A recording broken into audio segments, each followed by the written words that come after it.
Hi, I'm Brian Denton. And I'm Mona Wong. Welcome to the Home Buying Uncensored podcast. We are here to talk to you about all the joys of home buying, all the struggles and tribulations, but we're going to make it fun and we're going to make it easy. Mona's going to make sure it is uncensored. Strap on your seatbelts. You're in for a ride. So, Mona. Yes, Brian. What are we talking about today? How to build your credit? Yeah, because it's a thing. It really is. Well, a lot of people think, well, I pay cash for everything. Is that a good thing or a bad thing? Bad. B-A-D. Bad. So if I have 10 credit cards and all of them are up to the max, is that a good thing or a bad thing? Horrible thing. All right. Even if you pay them on time. Correct. Horrible thing. Worst thing you could possibly do. So there's a couple ways you can, if you're new to the credit market. Oh, wait, but also, how about this situation? What? You have 10 credit cards, they're all empty, and you just decide to max out one of them. That's bad. Bad. Even though you pay that on time. Right. But why is it bad? Because the way the algorithm works for FICO, which stands for Fair Isaac Company. You're very smart to know that. And you practiced it, so I'm good. And you came prepared today. That was good. I did. That was good. I did. So being able to pay on time and maxing your card out is not a good thing. Doesn't make it a good combo. No. Anytime you max it out, it's not a good thing. What about closing and opening credit cards? You should not close credit cards. You also shouldn't open them either. Not multiple. Yeah. Well, it depends if you're trying to build credit or not. What do you think is like the magic number for number of credit cards to have? Like, do you think you need to have 10? I'd say 3 to 5. Right. Even though they have all these specials, right? Yeah. It's like, you really don't need that because it's going to hurt you. Store credit cards. Although I do love my Nordstrom's card because you need your naughty awards, your naughty points. So like Kohl's Cash, but for nicer stuff. Right. Yeah. Right. I mean, okay. So he said Kohl's. So, okay. So let's go back to the credit card. I'm going to tell you what I think is one of the biggest dangers that everybody falls for. And that is the credit card offer that you get with 0% interest.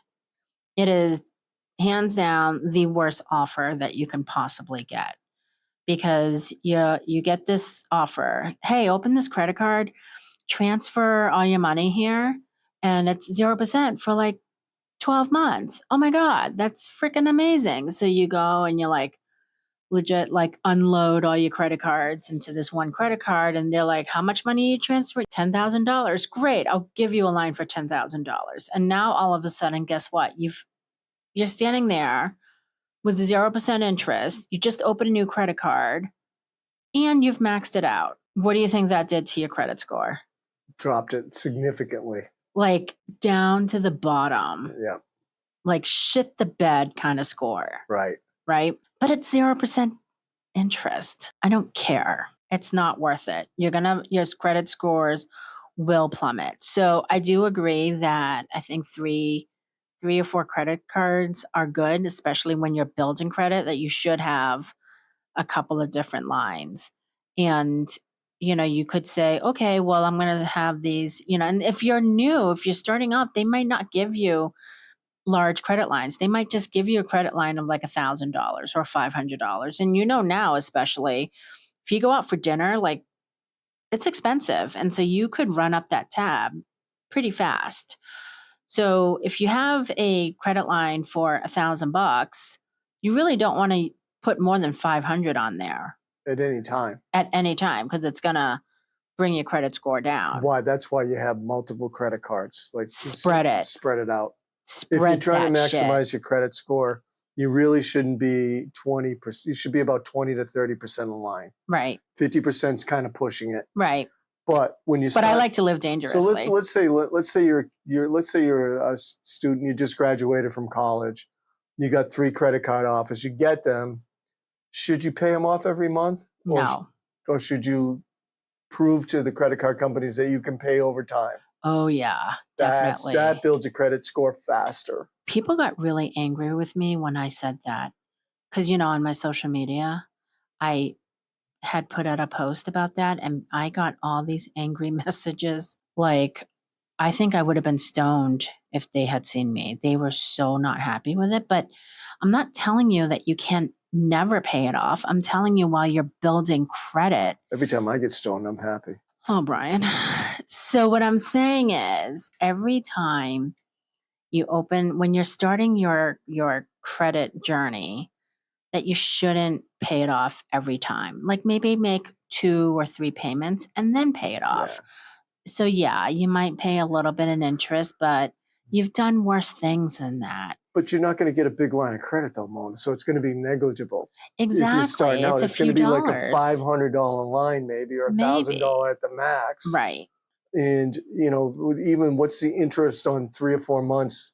Right. That $1,000. And if you know, even a secured credit card, if you ask people that people can't get credit established to get a secure credit card. Yeah, I actually think one of the bureaus actually offers that. Yeah. But it's almost like a debit card, but you can build credit with it. So it's like you can deposit, like let's say you had $100, you can deposit $100 and they'll let you use that for up to $100 and it helps you build credit. I want to say it's Experian. Yeah. That allows you to do that. So there's 2 new scores. Oh. That they look at now, because people, when they're trying to establish credit, you know, they're paying their rent, they pay the utility payments. Right. And it doesn't count towards your credit. Right. So now it's, what is it called? An advantage score? Yeah. It looks at how, if you pay your rent on time, right. if you pay your utilities on time, which can help you establish credit. So you have to send in. So this is also something to think about, because oftentimes when you're renting, that you might have roommates and one roommate is in charge of paying all the bills. And so, you know, everybody just kind of Venmos that person all their monies. And then in that case, you wouldn't get any credit for paying that utility. So something to think about, you know, as you're starting off in the real world, because we can look at that now. Like it's not that you might want to make the payments from your own check. Right. Yeah.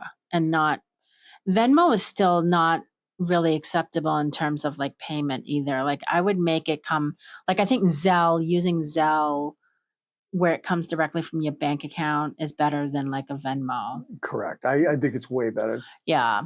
I get pushback on this too. And it's like, yeah, you can track it. And I'm like, but it's not acceptable. Like, I get it. And you just got to remember the mortgage industry and underwriters are like 2 or 3 decades behind. Right. Right. And you got to suspend all logic when it comes to applying for a mortgage. Exactly. So exactly. It's like you got to think underwriters, for whatever reason, like they don't think, oh, you know, this is a type of job that has bonuses. Unless you can show them, they can't assume that you're going to get them. Or, you know, anything that makes sense to you, you have to be able to prove it. It's kind of like doing trigonometry and you have to do all the theorems. Remember that time at band camp? Yeah, just like at band camp, you got to do all that. And I would say that for those parents who are listening, the best thing you can do to help your student as they enter college is to get them a credit card and teach them how to use it, and not say, I'm not getting them a credit card because I don't want them to run it up. They have to learn how to use it. And at the same time, they'll be building credit. So like the day my kids turned 18, I got them credit cards, and a lot of my friends were like, oh my God, why would you get them a credit card? Are you kidding me? Like, and it's like, yeah, it's a luxury for them to have a credit card, but I've also made it clear, I'm not paying for it. You're paying for it. And this is how you use it. Now, it's not like they have $10,000 lines or even, you know, $1,000 line, but that's where you need to start and learn how to build that credit. It's a life lesson. It's like, in my opinion, it's the same thing as sending your kids out to college to live on their own and do their own laundry. They're going to have to learn how to do this too. They should actually teach classes in that in school, to be honest with you. So I know in high school, when my kids were in high school, they actually had a personal finance class, which I was so excited about.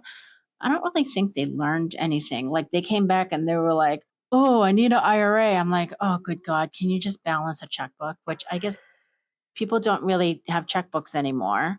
They just kind of look in their account and they're like, oh, I have money in here. I'm just going to spend it, not realizing that there's something pending that hasn't gone through yet. And so you really don't have the money. I need an IRA. Yeah. which entails you getting a job first. Right. So in high school, they came back like, oh, I should get an IRA and some mutual funds. I'm like, oh, all right. What else do you need? So I think those are lessons that you need to put into your kids' heads to help them learn how to build credit, how to maintain their credit so that they're ready to buy a home. And that way you may not have to be forced to co-sign for them because they don't have enough credit. I'm just trying to help you. Nice. You're welcome. No, teaching kids money management, it's especially students when they get ready to go into that home buying age.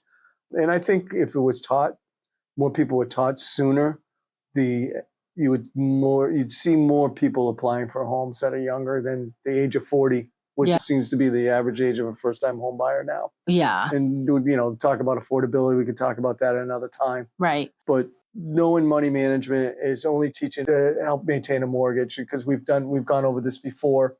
Like if you pay $1,000 in rent and your mortgage payment's going to be $500, before you go make a payment on a house, put that extra $500 in savings for 6 months in a row. See if you can make that $1,500 payment. Right. If you can't, then you really shouldn't be buying a house, Right. because that mortgage payment's not going to go away unless you sell the house or get it foreclosed on, and that's not the opportunity we're looking for. Right. And remember my motto: you don't want to eat ramen and cheese for the rest of your life. We'll end on that note. Bye, Brian.